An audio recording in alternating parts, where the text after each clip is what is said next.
Hi guys! Welcome to my channel. Please like and subscribe my channel. Ngayon, sasabihin ko sa inyo kung ano yung agency ko papunta dito sa Taiwan na sa caretaker. Guys, ang legit agency ko ay ang 2,000 Miles Agency. Diyan kayo pwedeng mag-apply pag gusto nyo mag-caretaker dito sa Taiwan.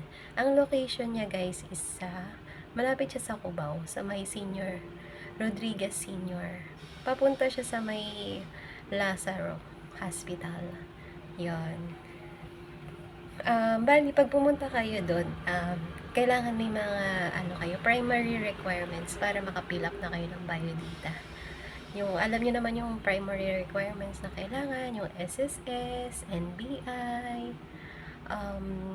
TIN ID, PhilHealth, yung mga ganon.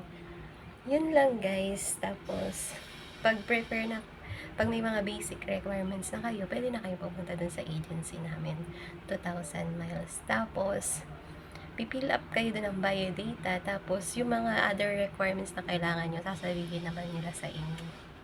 Tapos, yung COMELEC, importante din yun. Dapat active voters ka. Yun lang guys. Try nyo na rin mag-apply para makapunta kayo dito sa Taiwan. Bye-bye! Thank you for watching!